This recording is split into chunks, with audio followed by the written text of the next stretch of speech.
Good evening, you are watching Goa 365 and I am Nisa Dice here to remind you of the people and events that made news in the week that went by.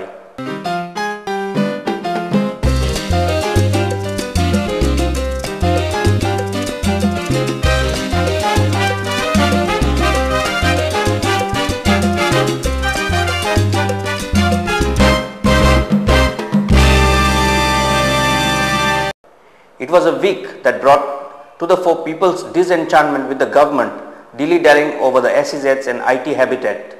And while the people were demanding scrapping of all SEZs, including the two notified ones, the third one was notified. Thousands of people gathered at the historic Loya Maidan on 14 December upon the call from SEZ Virodhi Manch and resolved to fight till all the proposed SEZs in Goa are scrapped and warned the government that their struggle would well turn into a social revolution to protect Goa's identity. Speaker after speaker drew a bleak picture of Goa's natural beauty and heritage if SEZ becomes a reality.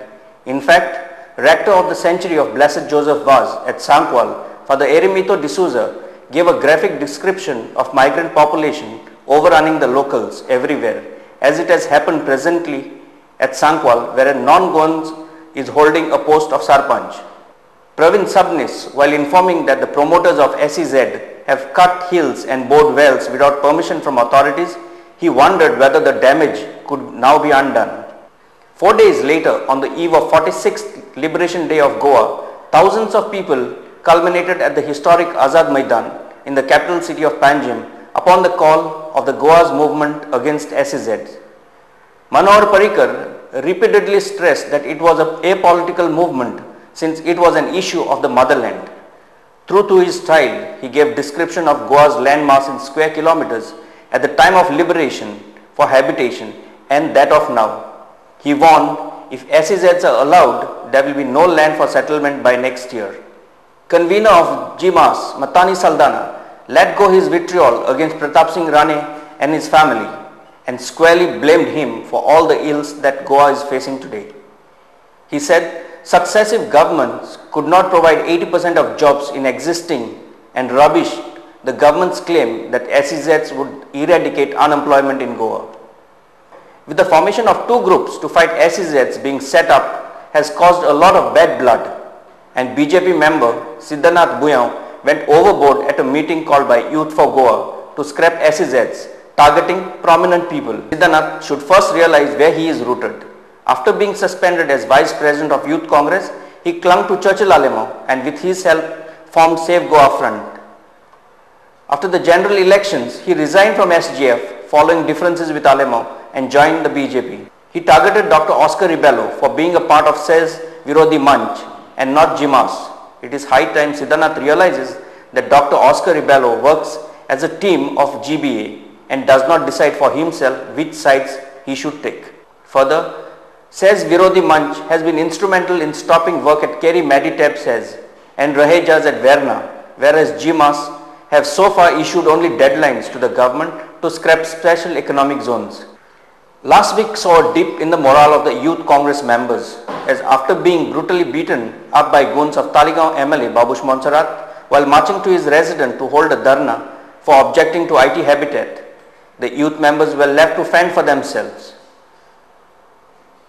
As of now, only an offence of assault stands registered and the arrests are yet to be made.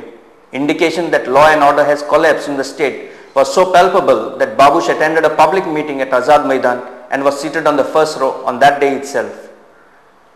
Worse still, none of the senior congressmen, be it the Chief Minister, Home Minister, IT Minister or even the President of GPCC and Lok Sabha member Francisco Sardina failed to visit the injured Youth Congress members recuperating at GMC.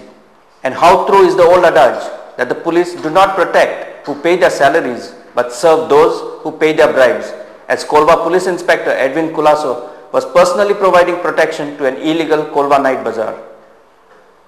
It is well known that posting at Kolva police station is very lucrative, despite the fact that the in-charge has to serve two heavyweight political masters from Benaulim and Navalim.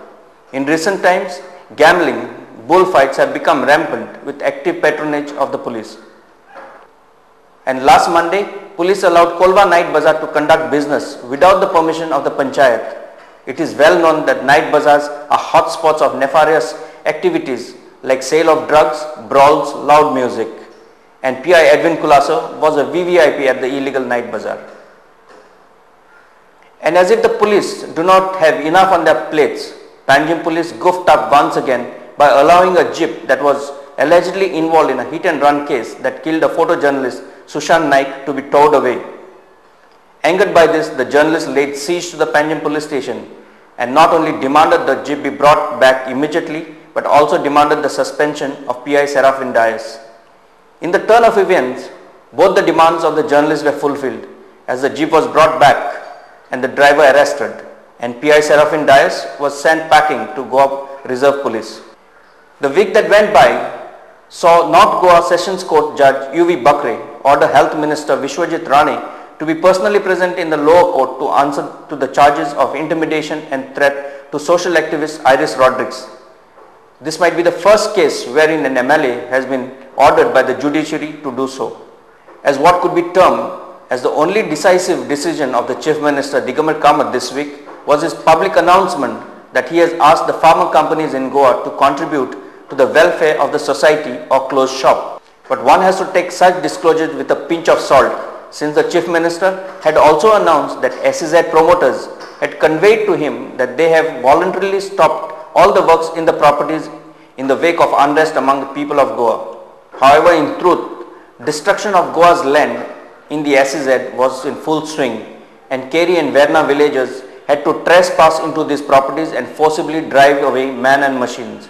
And as Goans celebrated 46 years of Goa's liberation from the colonial rule of the Portuguese, Chief Minister, after unfurling the tricolour, said that his government will not take any decision detrimental to the identity of Goa and Goans. After such announcement are made, it makes one wonder whether the Chief Minister is just giving lip service to the people of Goa. Otherwise, why take such a long time to give in to the demands of the people and scrap SEZ? And in South Goa, PWD Minister Churchill Alema hoisted the national flag. And in A West, Churchill saw the flag going skywards and fluttering with all its glory. People were reminded when the same politician was charged with dishonoring the national flag by allegedly removing it from a VIP's car and stamping it.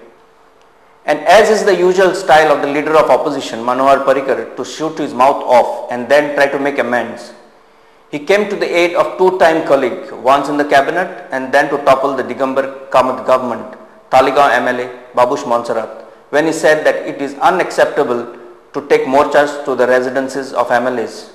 Has he forgotten that the BJP youth had staged similar dharnas shouting anti-Digambar slogans in front of his residence when he quit the BJP party and made Parrikar powerless? And it was also a week when a school in the village of Orlim in South Goa completed 50 years of existence. Founded in the year 1957 in the ancestral house of Dr. Loyola Furtado, an illustrious son of the soil and a patriot who gave sleepless years for the Portuguese through his fiery journal Partido India. The presentation sisters who run the school lay stress on kindness, well-being, morals, ethics and values.